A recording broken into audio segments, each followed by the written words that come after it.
Man, thanks for being here. Of course. When we started talking about the Bonafide Edge and who we were going to bring on, you were on our original short list. I'm glad I made the short list. I'm happy to have you here, Mo. Yeah. So, Mo, you have, in my opinion, one of the most interesting personal injury practices in Florida. And I feel like a lot of that has to do with how you got into the law. Can you tell us a little bit about that? Well, I started as a public defender out of law school. I graduated in a time, which a lot of us did, where there just wasn't any jobs. And so I started doing criminal defense. I was a public defender doing criminal defense, and then went and took over the law firm that my mother founded after a while. And that's why I asked you the question. Yeah. I don't know anybody that I can think of who their first experience with the law came through their mother, and not because their mother was a lawyer, because I have friends whose moms were lawyers. But I can't think of one friend of mine whose mom was a lawyer and she went out and started her own law firm. Yeah, and she's a brilliant lawyer. She went to Cornell Law School, but she's also a little bit disorganized. And so It was interesting kind of working as the mother-son dynamic and trying to restructure things. And it also turned in, she, being more of an intellectual, she loved challenges. So somebody would come to her with some wacky, crazy case, and she loved to take it on, which, as you know, is not necessarily the most efficient or profitable way to run a business. But, it was a good way to learn different aspects of the law and different areas of the law. I always kind of say there's sort of nothing I haven't done because she threw so much at me, which I think, was a good developmental tool to get me to where I am now. Yeah, I think so many of us kind of started out doing what we call door law, where you just kind of take whatever shows up. Yeah. And I like your way better. Yeah. I think it sounds more interesting. So you're really an Orlando guy. You didn't just show up. Like you've lived there your whole life, right? Yeah, I was born and raised there. So I was literally born at Winter Park Hospital, which is right outside Orlando, a suburb of Orlando. Went to school there, went to high school there, went away for college and law school, and then came back. So you did the public defender thing, and then you go into private practice, I guess, with your mom, right? Yeah. And then she wasn't doing a lot of personal injury, right? She wasn't doing any personal injury. That's like the one area that she didn't do. Right. Which is kind of funny because it's the one area I was really interested in and really wanted to do. That's cool. And so what's that like in terms of you've got a law firm that's used to working in certain areas but not in the area you want to work in? Was it like starting from nothing, or did you feel like you had something to work with? Or a little bit of both. So in some ways it was harder because you were cleaning up things. So I kind of look at different areas of practice and try to pick them off and get rid of them. But I really liked the David and Goliath aspect of sort of the personal injury. And for a while during that period of time, we were doing foreclosure defense, which is sort of similar in that aspect. But obviously, as the case law came out, it was very against defense. The defenses became less and less. So I kind of look at what we were doing and say, okay, we're not doing this anymore. We're not doing that anymore. And sort of start picking them off one by one. And then really start creating a structure and systems and processes on how we're going to do things. Until I eventually just got it down to just doing personal injury. Now, one of the best parts of your law firm, from my vantage point, is your marketing. And it's really unique. I think most people overlook the importance of being unique in your marketing because otherwise you just get lost in the blizzard. You've got so much. I think the most unique part of your marketing, and there are lots of them, but it's the merch. And where did that come from, do you think? I don't know where the original idea came from, but my philosophy has always been we want to do things that people actually want to do. When we send an email, we want somebody to actually want to open it. Not just be forced to open it, not be tricked to open it, but want to open it. If we do an event, we want people to want to come there.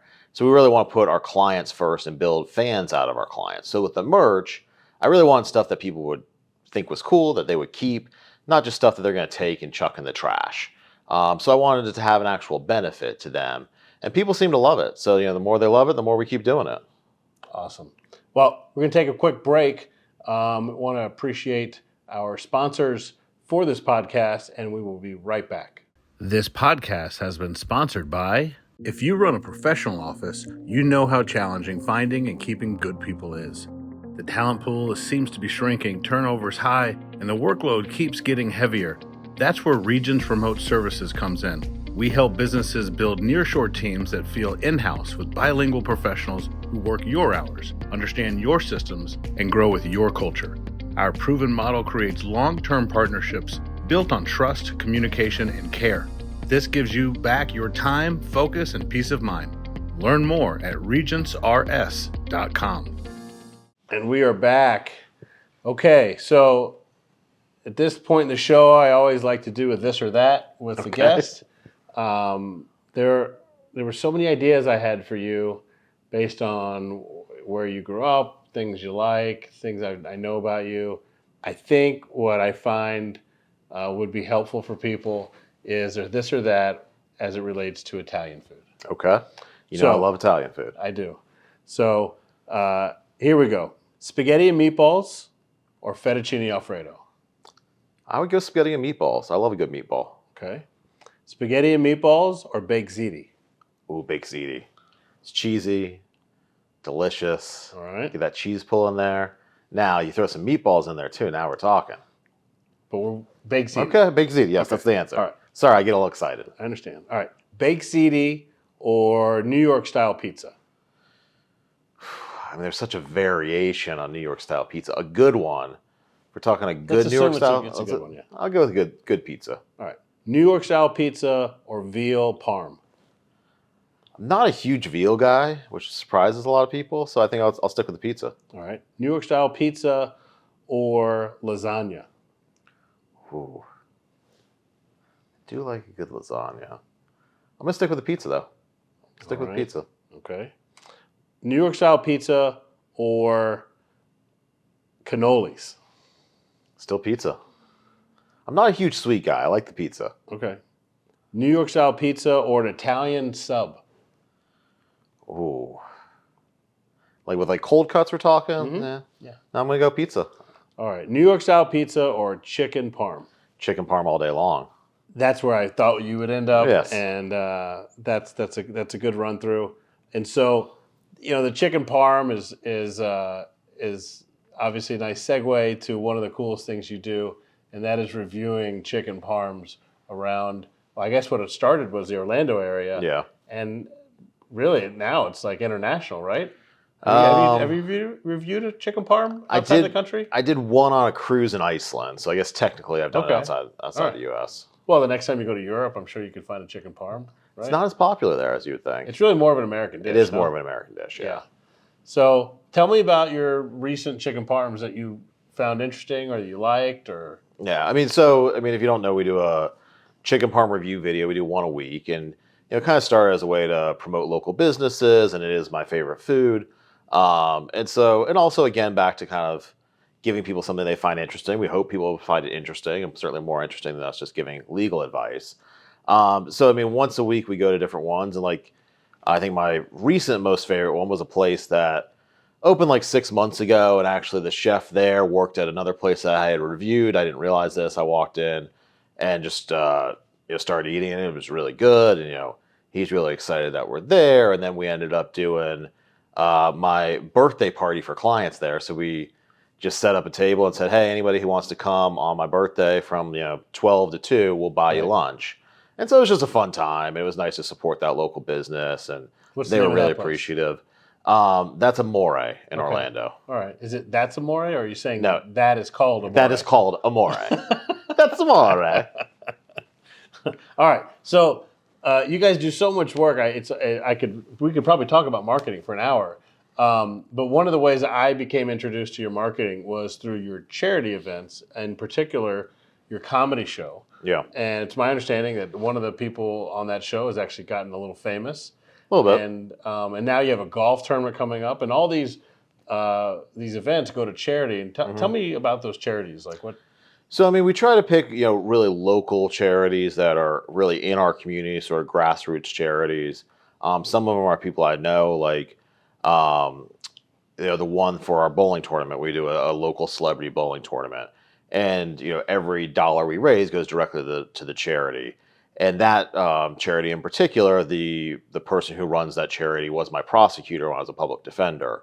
And her daughter, after she had her daughter, was diagnosed with cancer and ultimately passed away. And so she runs a charity now that basically goes into local children's hospitals and just tries to make their lives as, bearable and fun as possible. They bring them toys, they do events for them, all this kind of stuff. Because, she was with her daughter in the hospital for years on end, and she knows how tough that is. So that's, we raise money for the kind of those charities that are in our community, really on the ground, helping people. Or at least I think they're helping people. Yeah, that's awesome. Well, I wish more people had practices like yours in our industry, because unfortunately our industry probably gets the worst of the lawyer jokes, and we have the worst of the reputations.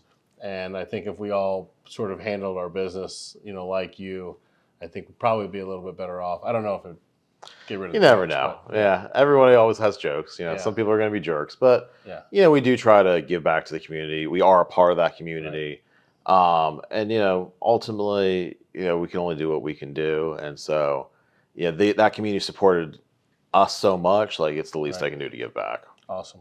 Well, that's it for today with attorney Moe DeWitt, your Orlando and Tampa Bay personal injury firm. And any other questions you can send to us, we'll get them to him, or you can just go directly to him. What's the website? Just call Moe, MOE.com. There you go. Thanks, guys. This podcast has been sponsored by The hiring pool is shallow, your workload's heavier than ever, and you're one tough week away from burnout. If that sounds familiar, Regents Remote Services can help. We match law firms with talented nearshore professionals who work your hours, understand your clients, and become part of your culture. You don't have to do this alone. Hire smarter, scale faster with Regents Remote Services. Visit regentsrs.com to learn more.